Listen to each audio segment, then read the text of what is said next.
Ladies and gentlemen, welcome to BSV TV. I'm your host Satoshi, and on this show we'll be defending the one and only, truly genuine Bitcoin.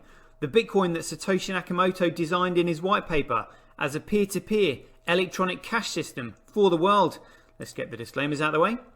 So all the statements that you hear on this show are opinion and must only ever be taken as opinion. They are never to be taken as any form of advice, family, financial, sexual or otherwise. And on that note, let's sit back, relax, have some fun and enjoy the show. Get paid for your content in Bitcoin and set your own fee on Streamanity. Yeah, I'm not surprised I wasn't asked why I'm convinced Craig is Satoshi. I posted on Reddit. He signed in my presence using the private key from block number one, the very first mined Bitcoin block. On a computer that I'm convinced had not been tampered with, on software I'm convinced that had not been tampered with, a message of my choosing. At InChain, we've just funded a number of universities doing, so far, a test up to 1 gigabyte because it validates what we've already done independently. We've tested up to 380 gigabyte blocks. We've tested 1 million transactions a second and transaction sizes up to 20 megabytes. Super complex scripts. Basically ones that can run operating systems. That's basically all of global commerce times about 50. On top of that, we can have complex scripts. On top of that, we can scale each of those transactions 1,000 times, which effectively means about 1 billion transactions per second, which means we can then have all derivatives, all complex trades. That means high frequency trading. It means everything that happens globally. Is the market that effectively BSV is going for, is that global e-commerce, which is currently valued at $29 trillion? No, that's too small. Buy and sell Bitcoin instantly at bsvgravity.com. And you can now book and pay for your winter holiday at skibsv.com.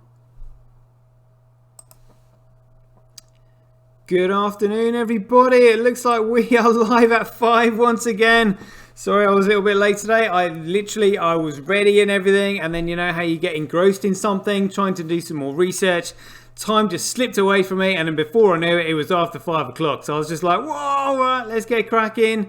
Here we go. So this is the crypto forecast, the strength of the system, the health of the network. Let's just jump straight into it. We have got Bitcoin with 0.5% of the hash rate, Bcrash 0.8, Coolcoin 98.7, network nodes same as they ever were since 15th of November 2018. Transactions, we've got Bitcoin with 81.5% of the transactions, Bcrash 1.6, Coolcoin 17. Block size, Bitcoin's got 72.4, Bcrash 2.4, Coolcoin 25.2. Let's play spot the biggest block on Bcrash. You've got a 391 there, a 925, almost a megabyte by Bcrash. Congratulations. I think it'll be hard push to get anything close to that.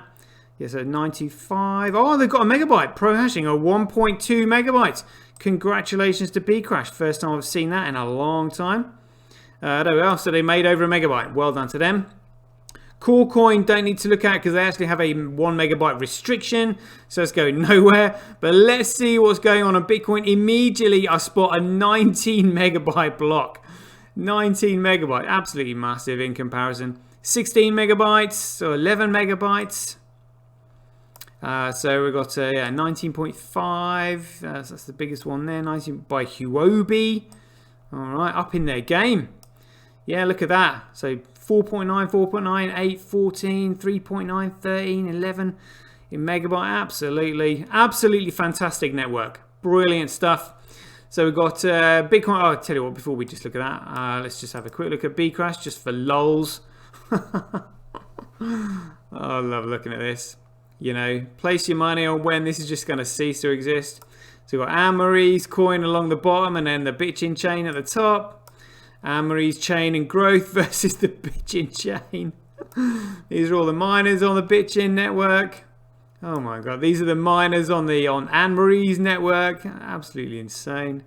Let's just see who's been mining what, because unknown mining pools have got 65.9%. So it looks like other mining pools have been giving them a little bit of a break this afternoon. I mean, all these like really tiny, shitty blocks.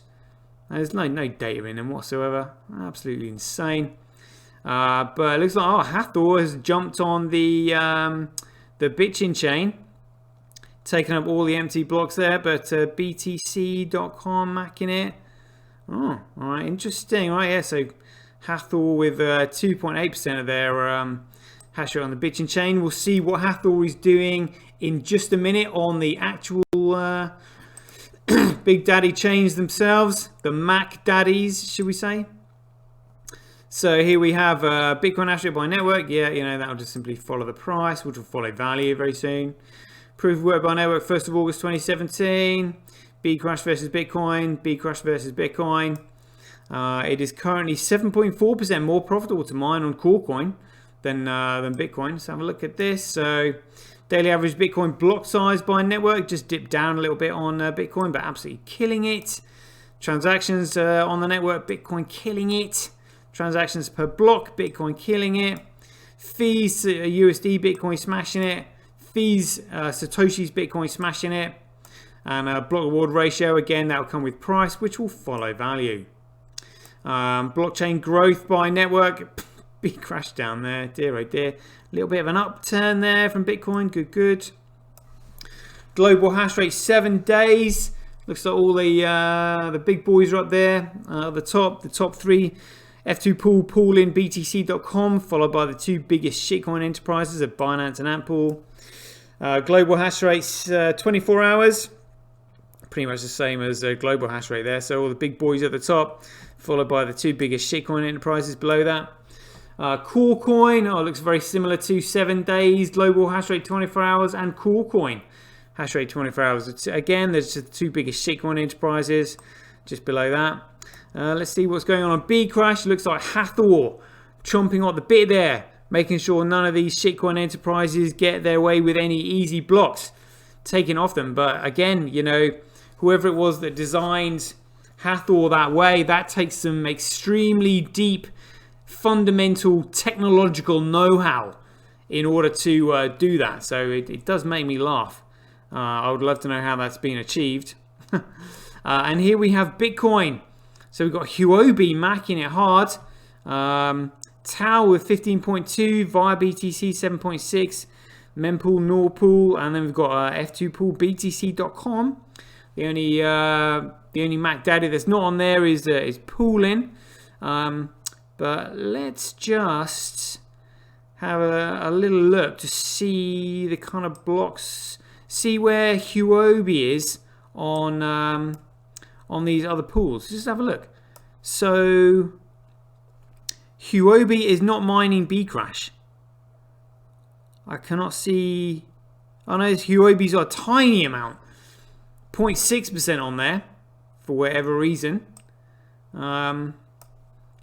Quite a large amount, a relatively large amount comparatively, to on CoreCoin. But wow, I mean, just obviously CoreCoin is profitable because obviously it's the main one, and it's BTC the moment is leading the charge. So you have to have knowledge. But I mean, look, it looks like Huobi knows. I think Huobi knows. Yeah. So I mean, again, I don't know who's behind like the likes of Huobi and F2 Pool and BTC.com, but I am sure that Kurt Wotterk would know all the answers. So we'll have to get him on the show one day going through all these figures just to see what his interpretation is of them, because I would like to know. I think it would be quite funny. Let's have a look at some of the other metrics now then. We'll just have a look at Bitcoin Blocks Live for any newbies who are going to start following my show sooner or later. What we are looking at here at the top, these are the transactions being broadcast by the nodes on the network. As soon as the nodes on the network pick them up, they are then fed into the meme pool. And then once they're in the meme pool, it is then miners who compete to process that payment and put it into a block. And the blocks are what we see down the bottom here. So if we zoom out, we'll just see what other big blocks we've had. Oh yeah, so that 142 megabyte block was there. Which just makes these other blocks dwarf in comparison. There we go, that's more like it. So we'll just have a look at this recent block, for example. So this one here, in the highlighted rectangle below, this block was a 19 megabyte block mined by Tal. Had a 25,883 transactions in it. Total fees of $7.31. So again, the miners receive the block reward, which is 6.25 bitcoins, along with the total fees. So it's the block reward that actually incentivize the miners to increase value on the network. And the value comes from the speed of the transactions, the reduced cost of the transactions, and the scale, volume, capacity of the network. And so all these value indicators are what are going to attract more and more people to use the network. So for the meantime, it's the block reward subsidy that incentivizes the miners to give the network more value. And as value comes along and the block reward gets cut in half, eventually the fees in the block will take over the block subsidy. As we know, the last Bitcoin will most likely be mined in the year 2140, and the block reward happens every 210,000 blocks, which roughly is about sort of like 3 to 4 years time on each of those. So there we go, a little bit of trivia for you. Now we'll have a quick look at BitInfo charts. I do enjoy looking at this at the moment. So on this first page, this is quite interesting. So transactions last 24 hours. This is all chains. So in comparison to yesterday, when Bitcoin had 63% of the overall transactions, it now has 34% of the overall transactions. And this is over the entire crypto market. Bitcoin has got 34.5% of that. More than XRP, more than Ethereum. Way more than Coolcoin, obviously, but yeah, fantastic. And the rich list charts up here, very funny. If you're a newbie, you can just simply click on the rich list and see how many wallets are containing what amount of Bitcoin. See where you rank. Obviously, try and increase your ranking, get more Bitcoin in your wallet somehow. By as in like earning it, working for it. Do not trade, because if you're trading, you're just simply stealing Bitcoin off other people and effectively centralizing the concentration of Bitcoin into your own pocket, which devalues it, because the more people that use Bitcoin, the more valuable it becomes. So there we go. And if you suddenly find yourself with more Bitcoin for doing absolutely nothing, it means you've basically stolen it from someone else. Your profit is someone else's loss. And that doesn't really help anyone, to be honest with you. So BitInfo charts, let's have a quick look at this. Here we go. We are going to look at active addresses here. Here we go. So when this comes up, we will put Ethereum in there. And we'll go over 3 months as well. Here we go. So it looks like the active addresses have shot up and shot down again, but still above all the other shitcoins. Coolcoin with 944,000 active addresses. Bitcoin with 1.2 million. So again, I don't think Coolcoin. Oh, gee, let's see if Coolcoin has actually ever been over a million. Oh, they've just been over a million. Like maybe twice there, but. Yeah, that's been it. But again, they can't get anywhere near this because there is no utility on Coolcoin. They're just simply relying on people buying it for number go up, which is a Ponzi scheme. They're buying it for no other reason than hoping that other investors will pile in after them and they can just simply sell out at the top. It's not being used for anything. And it can't be used for anything because they purposely prevented it from scaling.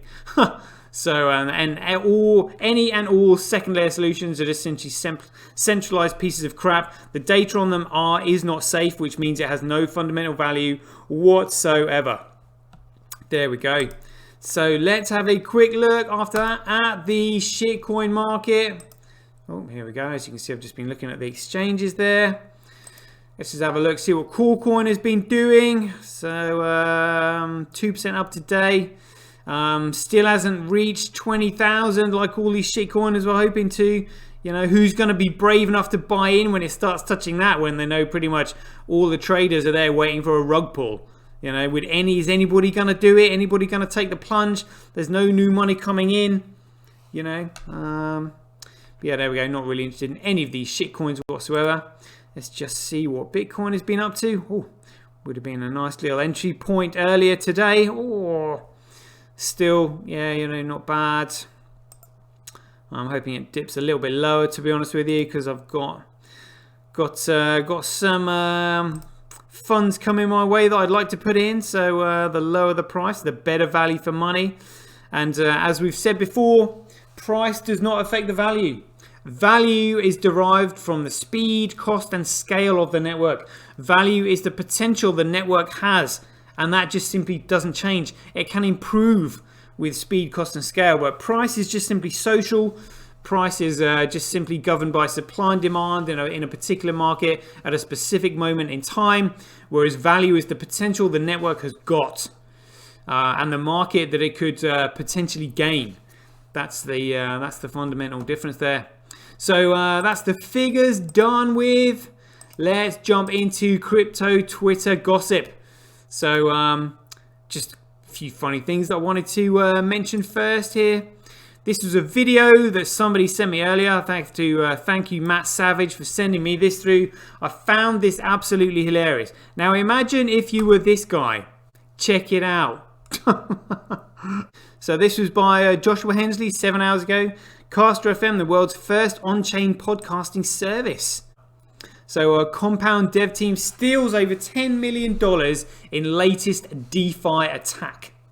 Another day, another DeFi attack. This time around, the DeFi project Confound.finance did not even try to hide the fact that they were defrauding their users. The Compounder team had a function in their smart contract that allowed them to withdraw all of the funds from the project. The contract launched on November 9th, and 22 days later, December the 1st, the dev team decided that there was enough money locked up in their platform and that it was time for them to execute the function that sends Compound users money to the developer team's wallets, the classic developer rug pull.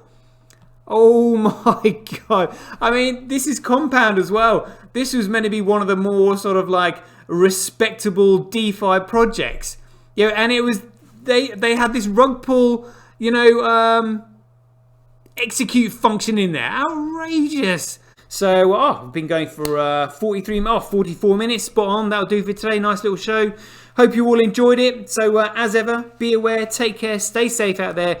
Joy given. Same time tomorrow. Catch you later. BuyBSV.live, the best place to buy Bitcoin SV online. Get paid for your content in Bitcoin and watch the full episode on Streamanity for just 20 cents. Go to www.satoshi.tv. See the link in the description below. Bitcoin, one world, one chain. Yeah! One vision.